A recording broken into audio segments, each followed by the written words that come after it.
Hi, I'm Nikki from Tyrion's Landing, a podcast member of the Gonna Geek Network, just like the one you're listening to now. The opinions expressed are those of each individual. Check out all the other podcasts at GonnaGeekNetwork.com and get ready, because geekiness begins in 3, 2, 1. You are listening to the Starling Tribune, a podcast dedicated to the Arrow TV show. I am the Green Arrow. This podcast is not produced or maintained by the CW, Warner Brothers Television, CTV, or DC Comics. All characters, situations, and stories are the properties of Time Warner. I am the Oracle, and this is your Tribune. Welcome back to Earth 2's favorite newspaper. We call it the Starling Tribune. I am the chief editor tonight. My name is SP, and your award-winning reporters for this episode number 216 of the Starling Tribune are Chris. Frack. Felicity, you gotta get your hacking down better. And Michelle. I haven't done legally in a very long time. Yes, she went vigilante. No, as a matter of fact, it's questionable if she was legal in college too, right? Correct.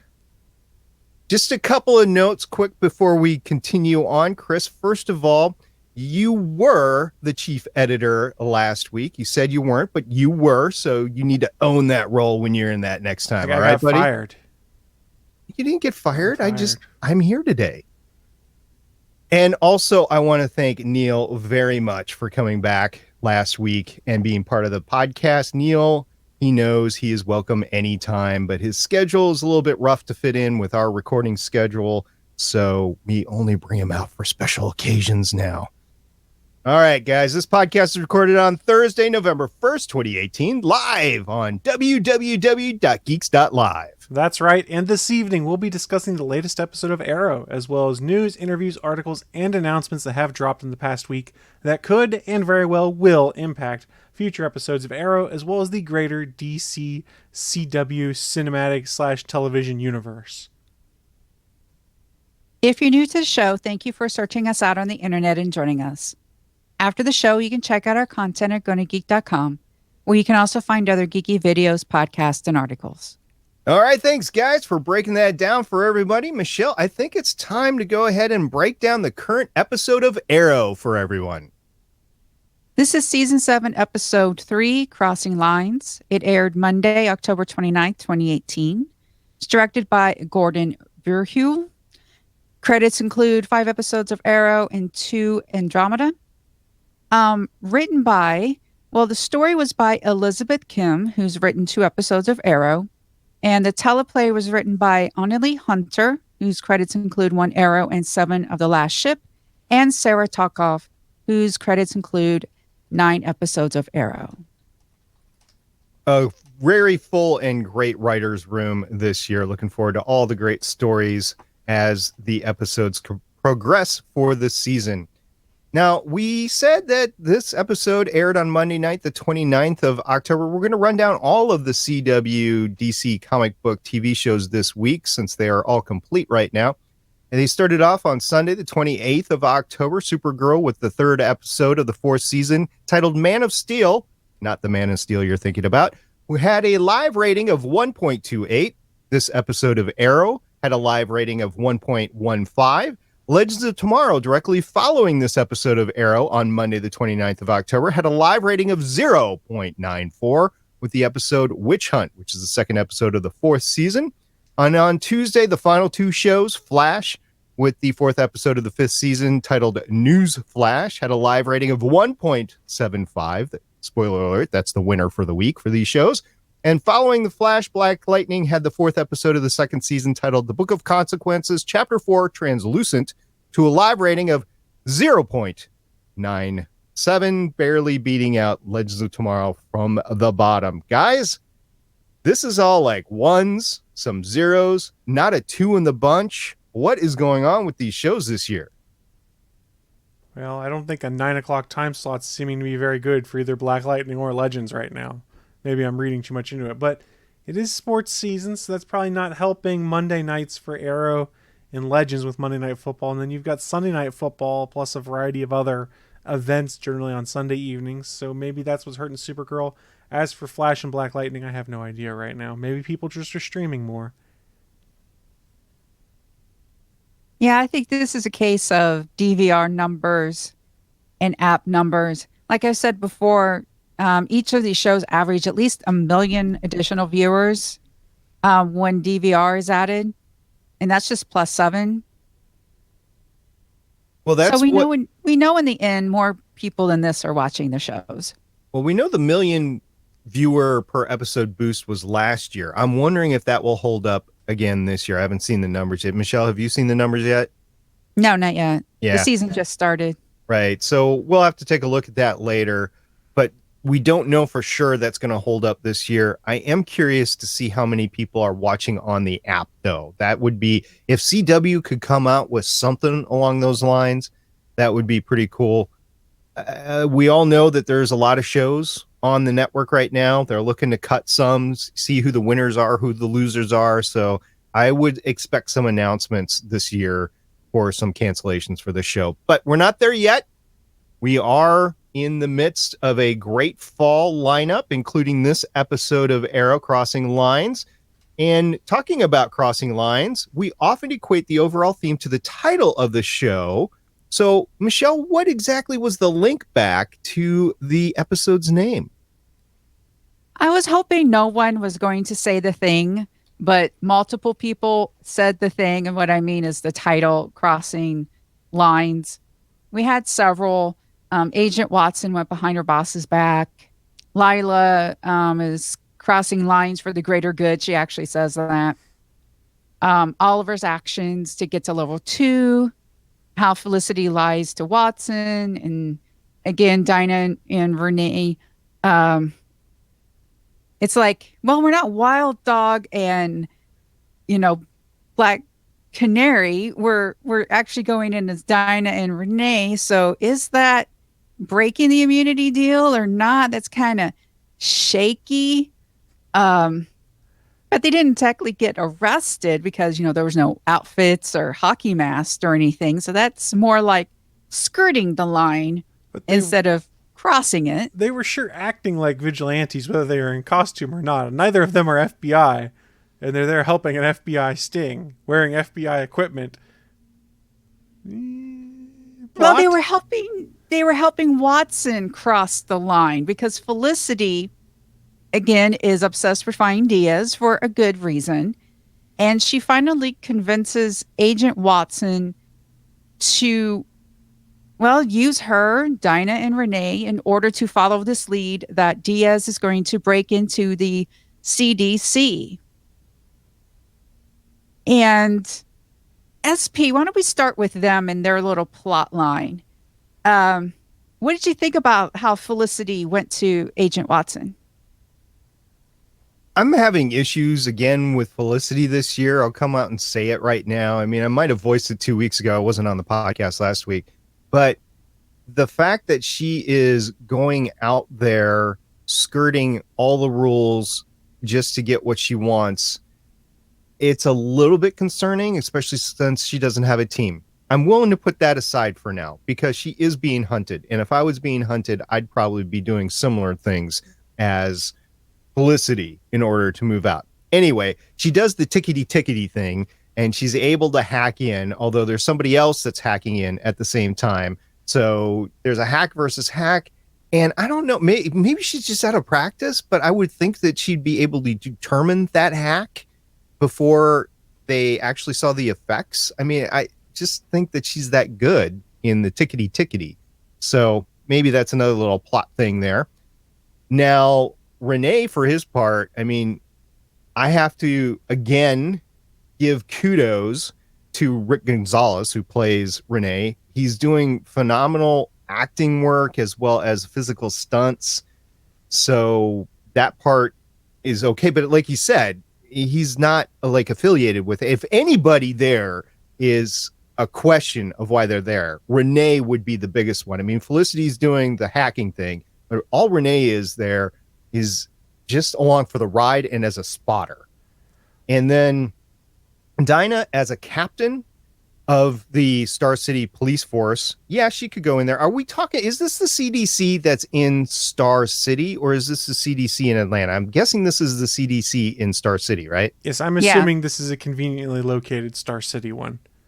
Okay. So they have that all going on. And then there was some phenomenal action that occurs across the board.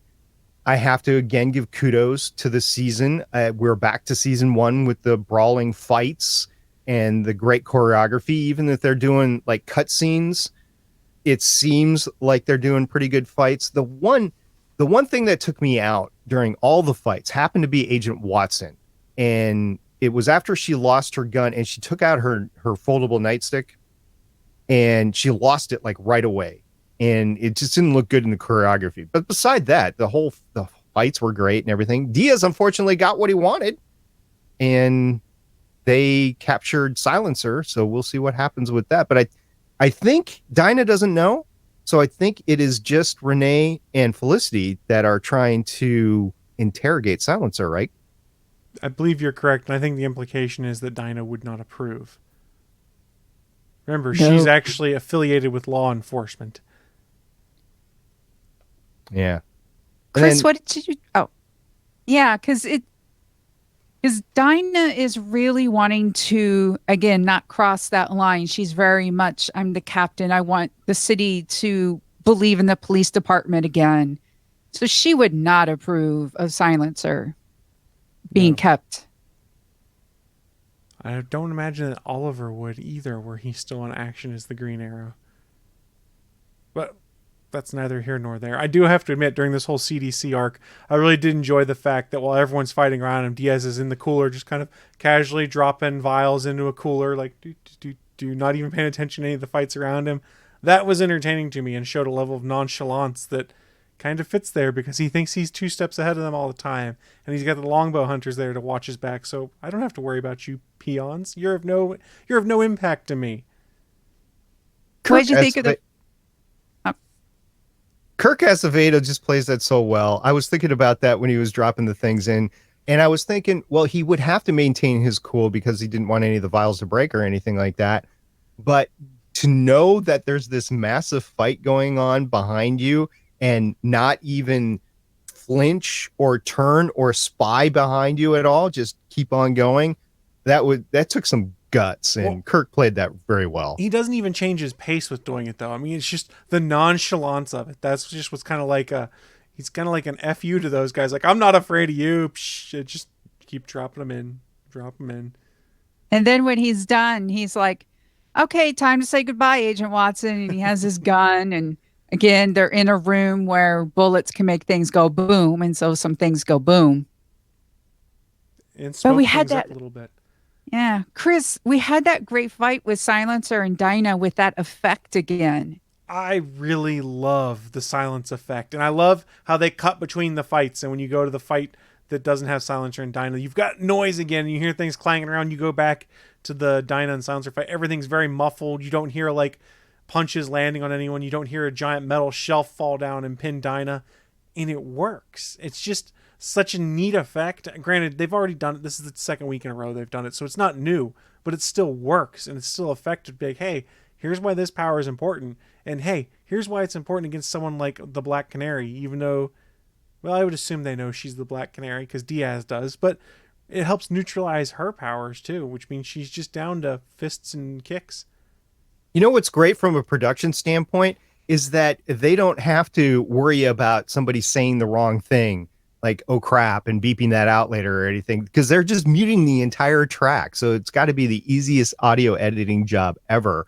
And that's cool. Also, in those same fights, Red Dart kept on trying to get Watson, and she kept on I'm guessing she kept on taking Agent Watson in her actual like flak vest and stuff, and the dart part wasn't actually getting into her. That was kind of amazing that she was able to fend off at least 4, if not more, darts. Yeah, it was a really cool sequence. Let's go to Diggle and Lila. I thought it was kind of cute when Diggle's sitting there and he's like interrogating someone. And at first you think it might be some huge criminal or something. And SP, who does it end up being? It ends up being their son, who's grown up just a little bit. I don't know if they recast the actor or not, but he's definitely bigger. And the horror, the crime that was being interrogated was a full bag or box of cookies was eaten. And I think that's kind of fitting this time of year with Halloween. I think they strategically planted that to be just a couple of days before Halloween, saying, "No, kids, don't eat all the sugar. It's going to make your tummy hurt." Mm-hmm. And we actually get some Diggle and Lila action, like how Diggle was like, romance on the front lines was always our thing. Chris, what did you think of Curtis's little, I don't know, magical painting with the things and the whatever? Because it felt like some episodes of Star Trek where let's throw some techno jargon out there, and if it sounds impressive enough, we can believe it. And that's what it was here. I mean, granted, you would assume Argus has some cutting edge tech, but paint with nanobots or something in it that allows them to hack things, I kind of sit there going, huh? But I'm okay with it. It's relatively minor in the grand scheme of things. All it did was advance that story of John and Lila. It wasn't necessarily the big MacGuffin that helped them do everything in this episode. So I can allow it. I can just scratch my head a little bit. I actually loved the way that the authenticator, the painting authenticator, actually was looking at it. Because, as soon as she put that magnifying glass on the paint, that she knew it was not real, that it had all the nanobots in it and everything. So just her reaction, she didn't say a word, right? But her reaction was just telling. It's like, what are you guys doing? And it seems as though Lila made a copy of the data and did something shady. And that interesting conversation that she had, because Diggle kind of overreacted and said, instead of actually asking her, you think after being married this long, he would know to ask her things, but I've never been married, so I don't know. But after so long, you think that he would have asked and talked to her about it, but he just accuses her, and then they have that makeup session and everything. And she mentions that there's something darker coming. SP, do you have any idea maybe what the darker could be? Well, first, before I answer that, did anybody catch the identity of the person that she was talking to in the outside hallway? I did not know. I just know it's some white guy. Yeah, so I played it back a couple of times, did not recognize the dude. Yes, so with all of these seasons, right, there's somebody more nefarious behind the scenes, something big, something dark's coming. This could be the lead into the crossover, or it could be a broader storyline for the second half of the season. And it's hard to tell right now, but they are doing a great job selling it. And once again, we're getting back to that like season 1, season 2 mystery of Arrow. I think the season, aside from my issues with Felicity earlier on, I think the season is doing great so far. Chris, what did you think when Lila told John that, like, you of all people should understand that I sort of did a vigilante thing? Well, it made sense, because how long has John either been working with or a vigilante himself? For 6 years, basically, other than until the end of season 6. So, yeah, it makes sense. The problem is John still struggles with the fact of orders and the structure and the rigid framework of things. And working with Oliver for so many years, he can kind of look past that. But even in season 6, he was having issues with, Oliver, you're not giving good orders. Oliver, you're not thinking things through. And he's wanting a rigid structure, thought out to things, and kind of following the rules. So I sort of see where he's coming from, but at the same time, his wife is like, come on. You've been breaking rules all the time. You should understand where I'm coming from here. It's for the greater good. Exactly. And then let's go to the prison. And surprise, surprise, Oliver did that, thing for Brick. And of course, that just isn't enough. Brick is having his little party. And he is trying to, of course, get an invite. And Chris, what does he do in order to get an invite to Brick's little party? I just had a Space Cadet moment. With Turner? That fight in the cell with Michael J. White. Yeah. He goes into the cell, and Michael Jai White's character basically tries to beat the crap out of him, and he gets his knife on him and says, "You're basically going to take me down there." And they have an interesting conversation where Oliver finds out that, maybe he's not as bad as he was led to believe, because, hey, he saved Lila. Diggle knew all about it. Maybe you need to stop thinking about your traditional team dynamic and realize that maybe we're not all terrible. But anyways, you're in prison with us anyways. I liked how Oliver used the book again against Turner. It's like he's got a new weapon. Instead of a trick arrow, he's just doing things with books now. If a move works, you got to keep using it. That's how I look at it. It's the only thing he's got available. It was like the only weapon that he could take out of his cell. It was the only one that was in this cell 3B, who there's still got to be an occupant to 3B. It wasn't just set up for him to walk in there. Somebody's in 3B. Well, probably someone who got invited to Brick's little party, which is a trope that I was hoping that we didn't get, but the whole underground fighting ring sort of thing, I don't know how many times I have seen it, SP. Well, the first thing about Prison Fight Club Underground is that you don't talk about the Underground Prison Fight Club, right? Yeah, it was a trope, but then it leads you into the entire sequence of events, because you knew that Brick actually wanted Oliver down there. So he knew that Oliver was going to win the fight upstairs. He knew that Oliver was going to come down. And that leads into who exactly is Stanley. And I think we all have some theories on who Stanley really is or what he's doing in prison.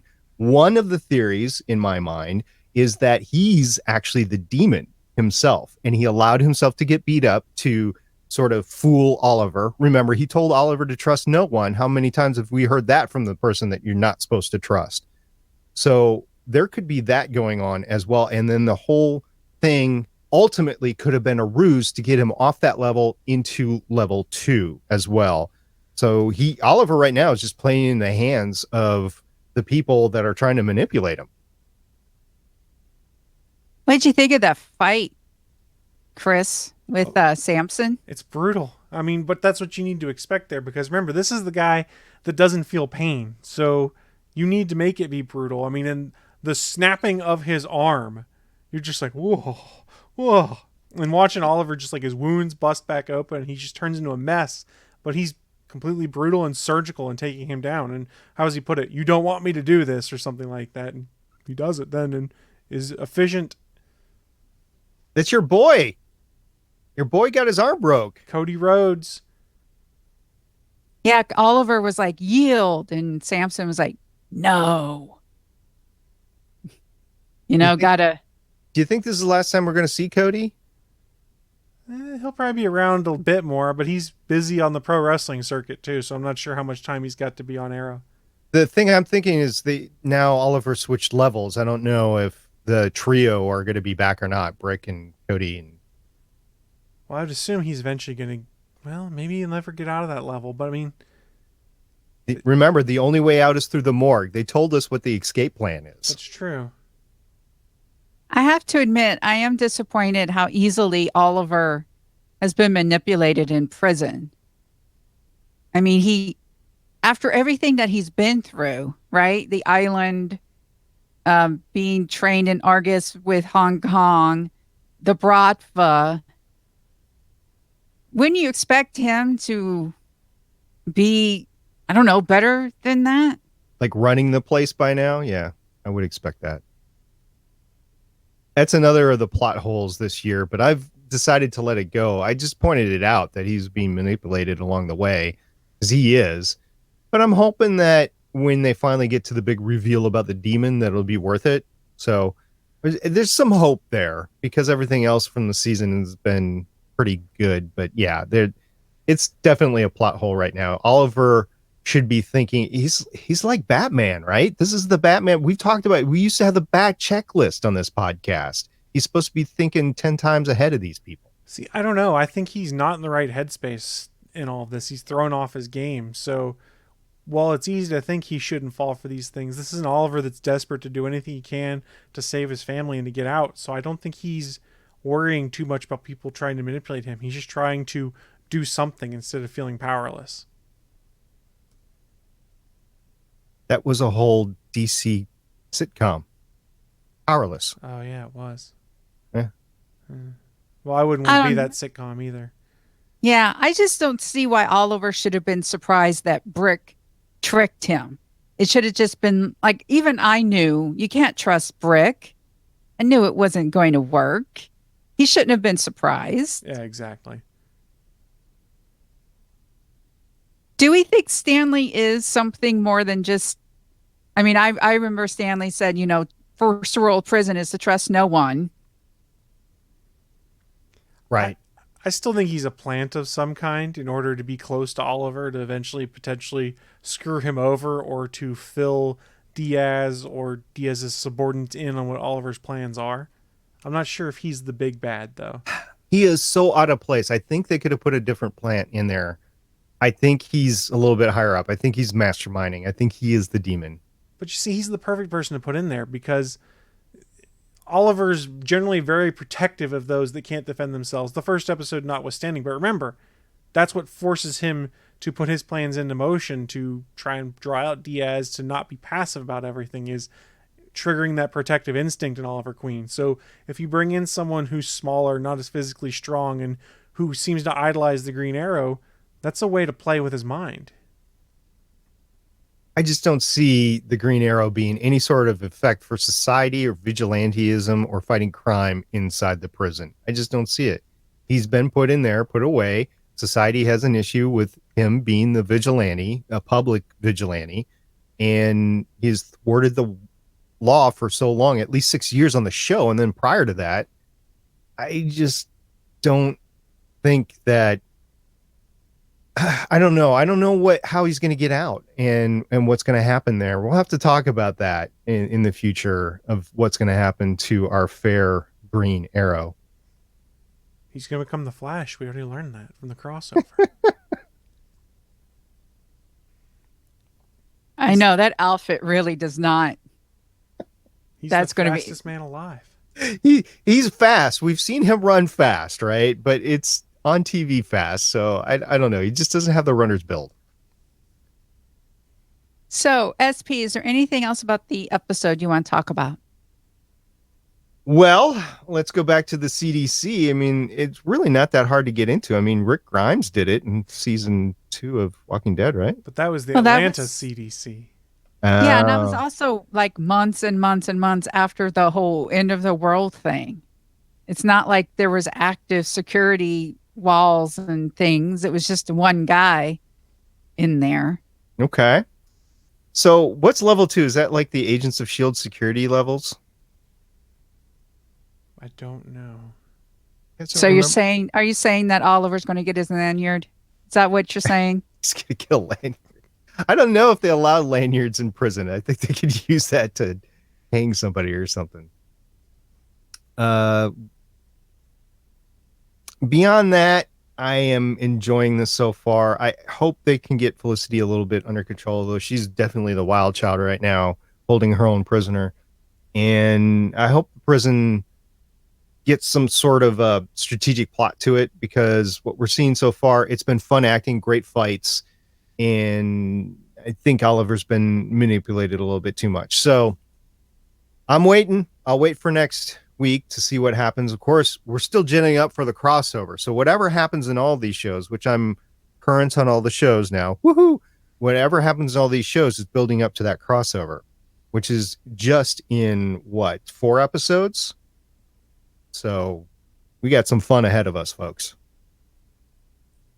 What about you, Chris? Anything else you want to talk about? There's nothing that's standing out to me that we haven't already covered. So no, I think I'm good.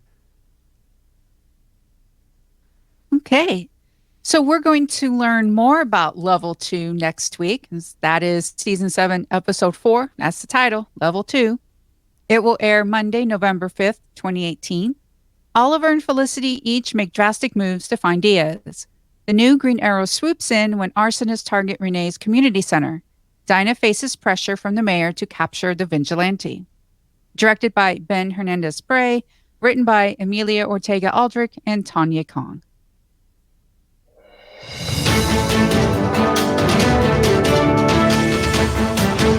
Live from the Starling Tribune main news desk on floor 52 of the Starling Tribune Tower on Earth 2, it's the weekly news roundup with Chief Award-winning news anchor Michelle Ely. And now, Michelle Ely. Well, this week I'm going to hand the baton over to Chris because he has some flash news. That's right, I've got the baton. So Jesse L. Martin, we learned, is going to be taking a medical leave of absence from The Flash. He's stepping away for a bit. EW confirmed that the Broadway vet who plays Detective Joe West is taking a medical leave of absence. He suffered a back injury during the hiatus, which is why he has been seated in almost all of his scenes this season. So from the Starling Tribune to you, Jesse Martin, we hope your back starts feeling better. They have played it very well. So he's a new father. He's got a newborn. He's an older gentleman who is a new dad. And I was just thinking he was tired all the time and just camped out in his living room. Like, I just want to get some sleep. That's the only thing that I thought. So they covered it pretty well. I did notice it, and I was thinking that something was up with that. But yes, I concur exactly what Chris said. Jesse Martin, we are looking forward to your recovery. I'm curious to see how they write him out temporarily plot-wise. I hope he doesn't get kidnapped. I hope he doesn't get killed is what I was going to say. So we're on up with the same track. Yeah, that's a good point, because I don't know. You take any one of these characters out and they're always connected to other characters too. So I don't know what they could do to leave everybody else in the show, but just take him out. Unless he goes on assignment or something. That's possible, I guess. As long as they don't kill him, I'm fine. He could end up going to one of the other Earths, like Earth 2, to help Harry. Is it Harry on Earth 2? I keep forgetting. It's one of the Welleses. The one that went back to Earth 2. There's too many Wells. I can't keep them all straight. And he needs help because he has lost his intellect behind the 6 doctorates. It was 6, right? And he has an estranged relationship with his daughter. So I could see him. That could be an easy way to do it. Just ship him off to another Earth for a little bit. That would be that. I would live with that. Yeah, that's pretty good. Not that we're saying that's what's going to happen. This is just our speculation. Yes, we just want our beloved Joe West back on the show as quickly as possible. Chris, the Starling Tribune is part of a bigger network, the GonnaGeek.com network, and we have a lot of shows. What's one show that we have? That's right. We try to highlight one specific show because as much as we'd love to, we cannot tell you about every show on the network. So this week we're going to talk to you about the On the Bubble podcast, episode 29, all about Friday Night Lights. From early Facebook and light bulbs to eye drops and plastic footballs, the Friday Night Lights fan campaign is one of the more respected renewal campaigns of the 2000s. In this episode, we take a look at the historic fan campaign for NBC drama Friday Night Lights. So you can go check out On the Bubble podcast and all of the other shows by heading on over to GonnaGeek.com and clicking on the network button. We've got a little something there for everyone, so please go check it out.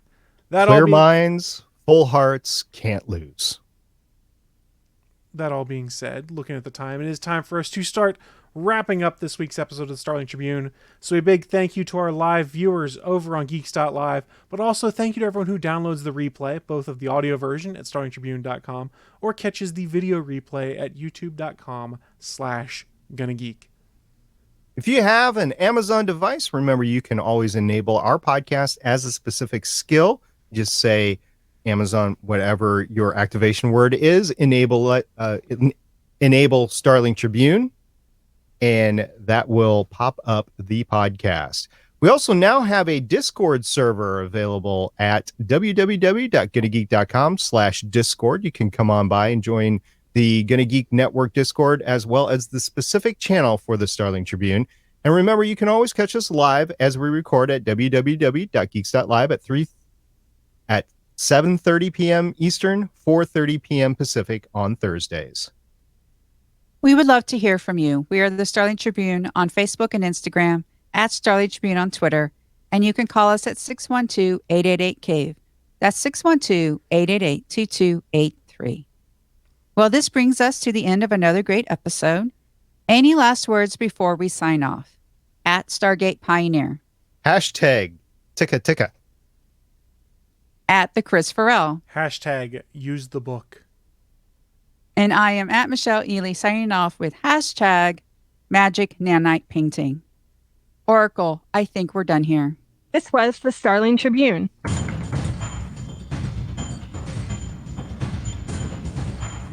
You can leave us feedback at gonnageek.com or check out our archive at starlingtribune.com.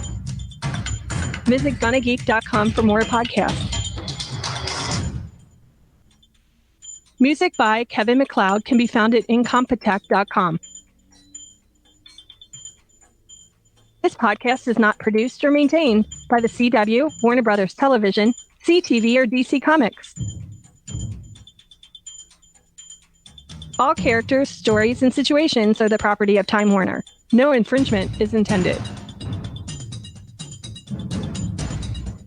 We will see you for the next episode of CW's Arrow.